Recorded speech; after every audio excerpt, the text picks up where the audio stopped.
Hello Ram Ram नमस्कार दोस्तों, मेरा नाम सुनील कुमार है और मेरे यूट्यूब चैनल पे आपका बहुत बहुत स्वागत है।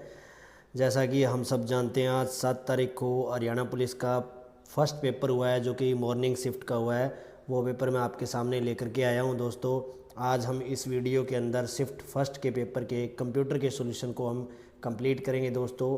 जैसा कि आप सभी को पता है, क्वेश्चन नंबर 36 से लेकर के जो भी PDF मेरे पास कंप्यूटर की आई हुई है, इस पेपर की आई हुई है, इसमें क्वेश्चन नंबर 36 से लेकर के 45 तक लगातार एक साथ कंप्यूटर के पर्सन है। लगभग 9 से 10 कंप्यूटर के पर्सन इस पेपर में देखने को मिले दोस्तों। यानी कि 9 से 10 मतलब काफ़ी सारे क्वेश्चन माने जा सकते हैं। पहले 5, 6 या 7 क्वेश्चन आते थे।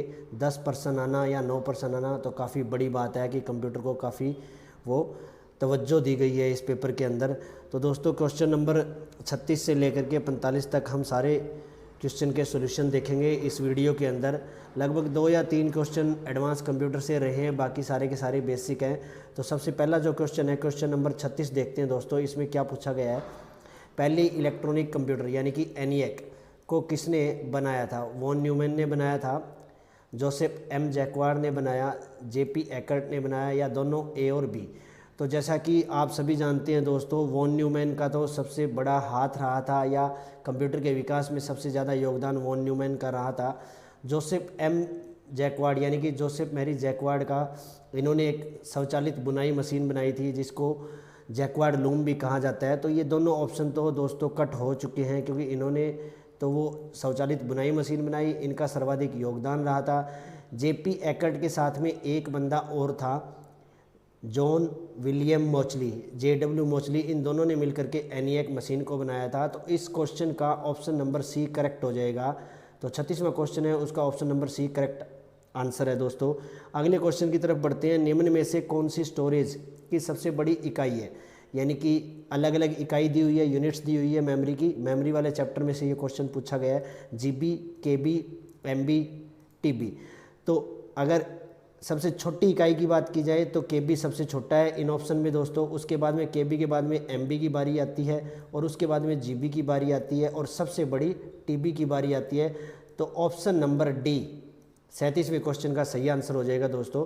नेक्स्ट अगले क्वेश्चन की तरफ चलते हैं। अगले क्वेश्चन में 38वें में क्या दे रखा है, प्रोग्राम जो हार्डवेयर के रूप में स्थायी तौर पर रोम में संग्रहित होता है, खालिस्तान के रूप में जाना जाता है। हार्डवेयर के रूप में जाना जाता है, सॉफ्टवेयर के रूप में जाना जाता है, फर्मवेयर के रूप में जाना जाता है, रोमवेयर के रूप में जाना जाता है। अगर इंग्लिश की बात करें तो इंग्लिश में पढ़ लेते हैं। The program which is permanently stored in the ROM in the form of hardware is known as. देखो दोस्तों, जो रोम होती है, रीड ओनली मेमोरी जिसको बोलते हैं, रीड ओनली मेमोरी कंप्यूटर के मदरबोर्ड के ऊपर फिक्स होती है, इंटरनल ही होती है, अंदर ही लगी हुई होती है। तो ये प्राइमरी मेमोरी या इंटरनल मेमोरी के रूप में जानी जाती है। रोम के अंदर जो प्रोग्राम भरा जाता है, रोम के अंदर 2 चीज़ें होती है, एक होता है फर्मवेयर, एक होता है BIOS, basic input output system. तो जो फर्मवेयर होता है दोस्तों, वो हार्डवेयर के रूप में होता है। और इसी क्वेश्चन के अंदर पूछा गया कि हार्डवेयर के रूप के अंदर जो प्रोग्राम होता है रोम के अंदर, वो क्या नाम होता है उसका? तो उसका नाम होता है फर्मवेयर। तो इसके साथ में एक और चीज़ होती है, basic input output system, BIOS. ठीक है, ये दोनों चीज़ होती है। तो इसका C ऑप्शन बिल्कुल करेक्ट ऑप्शन हो जाएगा। नेक्स्ट क्वेश्चन में क्या पूछा गया है, डैश डिस्क को ट्रैक्स और सेक्टर में विभाजित करने की प्रक्रिया होती है। यानी कि जो हार्ड डिस्क होती है या डिस्क होती है, उसको कौन सी ऐसी प्रक्रिया होती है जिससे हम ट्रैक्स और सेक्टर के अंदर बांट सकते हैं? अभी ट्रैकिंग होती है, फॉर्मेटिंग होती है, क्रेसिंग होती है, अलॉटिंग होती है। तो फॉर्मेटिंग एक ऐसी प्रक्रिया होती है दोस्तों जिससे हम डिस्क को ट्रैक्स और सेक्टर के अंदर बांट सकते हैं। ऑप्शन नंबर B 39वें क्वेश्चन का बिल्कुल करेक्ट आंसर हो जाएगा। 40th क्वेश्चन क्या कहता है, आपके कंप्यूटर में निर्मित स्थायी मेमोरी को क्या कहा जाता है? रैम कहा जाता है, फ्लॉपी कहा जाता है, CPU कहा जाता है, रोम कहा जाता है। तो दोस्तों CPU तो कोई मेमोरी नहीं होता है, तो ये तो ऑप्शन कट हो जाएगा। रैम जो है वो स्थायी नहीं होती है, वो अस्थायी होती है, तो A ऑप्शन भी कट हो जाएगा। फ्लॉपी भी स्थायी होती है, रोम भी स्थायी होती है। ये रोम प्राइमरी मेमोरी होती है, ये स्थायी मेमोरी होती है, ये एक प्राइमरी मेमोरी का अपवाद होती है। बट यहाँ पे क्या पूछा गया है, आपके कंप्यूटर में निर्मित स्थायी मेमोरी को क्या कहा जाता है। अगर इंग्लिश में पढ़े तो ये कह रहा है कि what is the permanent memory built into का मतलब है कंप्यूटर के अंदर रखी जाने वाली। तो फ्लॉपी अंदर नहीं रखी जाती, फ्लॉपी परमानेंट तो होती है, रोम भी परमानेंट होती है, स्थायी होती है, बट रोम मदरबोर्ड के ऊपर यानी कि बिल्ट इनटू कंप्यूटर के अंदर होती है। इसलिए ऑप्शन नंबर डी हमारा इसका करेक्ट आंसर हो जाएगा दोस्तों, रोम आंसर आएगा इसका, डी ऑप्शन। 41वें क्वेश्चन में क्या पूछा गया है, एक कंप्यूटर स्क्रीन पर एक छवि खालिस्तान की मैट्रिक्स से बनी होती है। एक छवि मतलब इमेज, एक इमेज किस प्रकार के मैट्रिक्स से मिले हुए बनी होती है, बाइट से मिलकर बनती है, बिट से, पैलेट से या फिर पिक्सल से। छोटे छोटे बिंदु होते हैं इमेज के ऊपर या फिर छोटे छोटे स्क्वायर या वर्गाकार आकार के बॉक्सेस होते हैं, वो सभी एक मैट्रिक्स मिला करके एक इमेज को या कंप्यूटर की स्क्रीन को तैयार करते हैं दोस्तों। ऑप्शन नंबर बी इसका करेक्ट आंसर हो जाएगा, बी 41वें क्वेश्चन का आंसर है। डीपीआई डॉट्स प्रति इंच क्या मापता है, 42 क्वेश्चन में पूछा गया है डीपीआई डॉट पर इंच क्या मापता है। अब डॉट पर इंच दो जगह इस्तेमाल होता है दोस्तों, एक तो मॉनिटर की स्क्रीन के दौरान यूज़ होता है और एक होता है प्रिंटर के केस में। प्रिंटर की जो गुणवत्ता है, क्वालिटी है, वो भी डीपीआई में मापी जाती है। अब ऑप्शन पे डिपेंड करता है कि यहाँ पे प्रिंटर का जिक्र किया है या कंप्यूटर की स्क्रीन का जिक्र किया है। देखो ऑप्शन ए कहता है बिट्स की संख्या, ऑप्शन बी कहता है कंप्यूटर स्क्रीन पर पिक्सल का घनत्व, सी कहता है डिस्क पर बिट्स का घनत्व, डी कहता है हार्ड डिस्क पर संग्रहित ग्राफिक फाइल का घनत्व। तो ऑप्शन नंबर डी तो कट ही हो गया और ऑप्शन नंबर ए भी कट हो गया, क्योंकि यहाँ पे ना प्रिंटर का जिक्र है ना कंप्यूटर की स्क्रीन का जिक्र है। यहाँ पे डिस्क का जिक्र है तो ऑप्शन नंबर सी कट हो गया।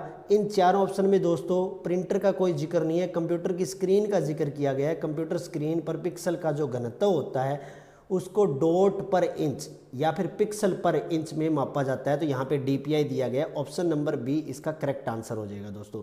यहाँ तक तो थे लगभग बेसिक क्वेश्चंस। आगे देखते हैं दोस्तों, कोई अगर एडवांस का क्वेश्चन मिलता है तो 43rd क्वेश्चन में क्या पूछा गया है, डाटाबेस मैनेजमेंट सिस्टम का सबसे व्यापक रूप से इस्तेमाल किया गया टाइप है। यानी कि डाटाबेस सिस्टम में कौन सा ऐसा टाइप है जिसको वाइडली यूज किया जाता है, सबसे ज़्यादा इस्तेमाल किया जाता है। फ्लैट डेटाबेस का किया जाता है, नेटवर्क डेटाबेस का किया जाता है, रिलेशनल डेटाबेस का किया जाता है, पदानुक्रमित डेटाबेस का किया जाता है। तो option number C relational database management system का सबसे ज़्यादा वाइड तरीके से इस्तेमाल किया जाता है दोस्तों। ये क्वेश्चन एडवांस कंप्यूटर से पूछा गया क्वेश्चन है। नेक्स्ट क्या कहता है, डेटा फ्लो डायग्राम पर सर्कल क्या प्रदर्शित करते हैं। डेटा फ्लो डायग्राम जो है उसके अंदर सर्कल का जो सिंबल होता है वो क्या प्रदर्शित करता है, ये इस क्वेश्चन में पूछा गया है दोस्तों। तो ऑप्शन दिए गए हैं डेटा सोर्स और डेस्टिनेशन, डेटा फ्लो, ट्रांसफॉर्मेशन प्रक्रिया, डेटा भंडार। इंग्लिश में बात करें तो what do circles represent on A data flow diagram, data source and destination, data flow, transformation process, data repository. तो यहाँ पे ऑप्शन नंबर सी ट्रांसफॉर्मेशन प्रक्रिया है, ये डेटा फ्लो डायग्राम में सर्कल के द्वारा प्रदर्शित की जाती है दोस्तों। नेक्स्ट क्वेश्चन और लास्ट क्वेश्चन की तरफ चलते हैं जो कंप्यूटर का इस क्वेश्चन पेपर में आया है। एक सर्वर खालिस्तान एप्लीकेशन सॉफ्टवेयर का उपयोग क्लाइंट कंप्यूटर के सपोर्ट के लिए करता है, बैकएंड, फ्रंट एंड, प्रोग्रामिंग, जावा। तो जो सर्वर होता है दोस्तों वो क्लाइंट को अपनी सेवा प्रदान करता है और वो किस एप्लीकेशन सॉफ्टवेयर का इस्तेमाल करता है, उपयोग करता है, तो वो back and, option number A back and का इस्तेमाल करता है वो। ऑप्शन नंबर ए जो है यहाँ पे फ्रंट एंड नहीं आएगा दोस्तों, बैक एंड आएगा। बैकएंड का इस्तेमाल करता है ये, बैकएंड एप्लीकेशन सॉफ्टवेयर की हेल्प से या उपयोग से क्लाइंट कंप्यूटर के सपोर्ट के लिए काम करता है यहाँ पे। तो टोटल 10 क्वेश्चन थे हरियाणा पुलिस के पेपर 1 के अंदर, मॉर्निंग शिफ्ट के अंदर दोस्तों। उसमें से 3 क्वेश्चन एडवांस कंप्यूटर से निकले हैं, 7 क्वेश्चन बेसिक कंप्यूटर से निकले हैं। होप्स आपको इनका सभी का आंसर आपने देख लिया होगा दोस्तों। और आपको ये जो आंसर की PDF है 10 के 10 क्वेश्चन की मैं टेलीग्राम चैनल पे डाल दूंगा और टेलीग्राम चैनल का लिंक आपको डिस्क्रिप्शन में मिल जाएगा दोस्तों। वीडियो को देखने के लिए बहुत बहुत धन्यवाद दोस्तों। आगे भी ऐसी ही वीडियो आती रहेगी, चैनल को सब्सक्राइब करें और ज़्यादा से ज़्यादा इस वीडियो को शेयर करें।